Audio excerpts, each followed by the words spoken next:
Frankie, how do you find these people? Okay, we'll go into it. And anything we don't Another like. old guy that can't get insurance. Another old guy is Jeez, right. can't tell that insurance. Hey. Who does this guy look like? Mike. You can come on over. We can all talk.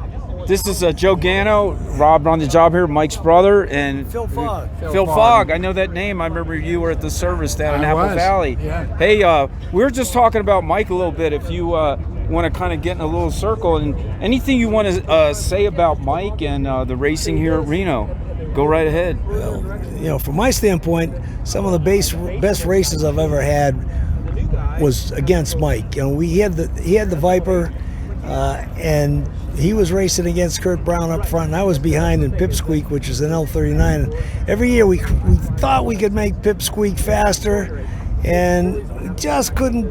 One year I had it, and you can see the video. You can see it on my website, warbirds@illinois.com. You can Gano versus Mangold, and all you see is his tailpipe swinging right up in front of me. Yeah. Great racing because he just blocked me, so there was no way I could get by him legally. So I just had to kind of drop back. But and that was Mike in the L-29. How about Mike was in the L-29? Yep. how about Phil? Do you have a story or two? Well, I would like to maybe broaden it a little bit. Mike brought so much to our class.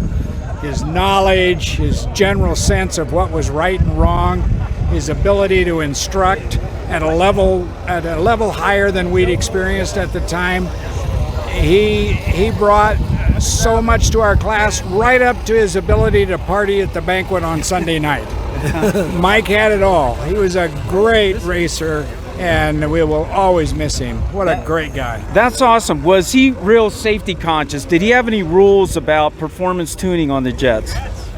Well, I don't remember the details about that. We were going through a period of time where we were worrying a lot about those, but Mike was absolutely safety conscious. He was so focused on all the things that made us safe. He was sort of more in charge of pilots' flying ability safety, and he was real good. It's important out here because you get a lot of civilian pilots that don't have the experience that us military pilots have flying formation, and that we fly some of the most unique formations you'll see anywhere. We call it adversarial formation, but Pete Stavridis just flew close formation for 6 minutes at 500 miles an hour against the guy that didn't want him on that wing flying there.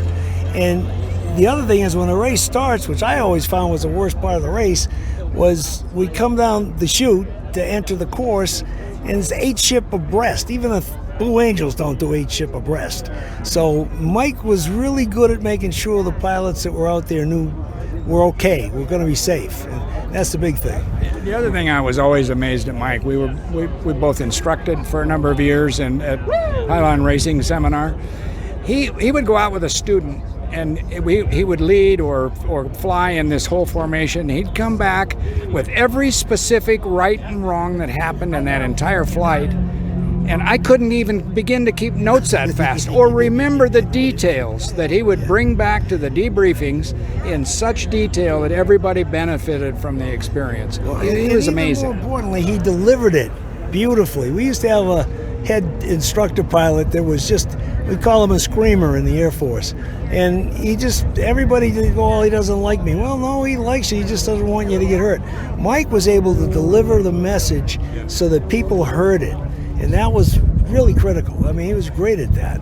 He did everything great. So he was very safety checklist conscious. Would he go over with everybody to make sure, like a tech inspection, or does someone do a tech inspection to make sure your safety wire, lock tab, lead seal, paint seal? Yeah, I don't remember Mike. He could well have been. I don't remember him being involved at the tech level, but he was clearly on his own airplanes. He was very involved. I'm sure he took care of his own plane, but we had a tech inspector for the class. So you would not expect a guy like Mike to ever have an FCU that is not safety wired, lock tab, or lock nut, would you? I would not. No, absolutely not. A former military pilot, we were pretty tight about all that stuff. And Mike was top of the food chain military pilot, so I just don't see it. How about you, Phil? I agree. I mean, Mike, I had such high respect for Mike. I was shocked. I would be shocked if he did anything, misstep anywhere. He was so conscientious. With what you guys know about the L-39 and the fuel control unit, normally 65 ATMs redline max, would anybody go to 75 ATM or 85 ATM? I don't know. You're above my pay grade now. I get to drive them, but I don't know that kind of detail. I don't know. Yeah, it's beyond me. I think Mike would know that too. I'm not sure what what are you talking about? What instruments show that in the cockpit? The fuel control unit pressure gauge, the triple gauge. Typically, other pilots have told me they don't go above the red line 65 ATM. Perhaps on takeoff it might go slightly above, but then back down because the fuel consumption. Here I'm telling you guys, you're the experts. You tell me. Well, as I say, I got a crew that takes very good care of my airplane, and I don't know to comment on that. I'm sorry.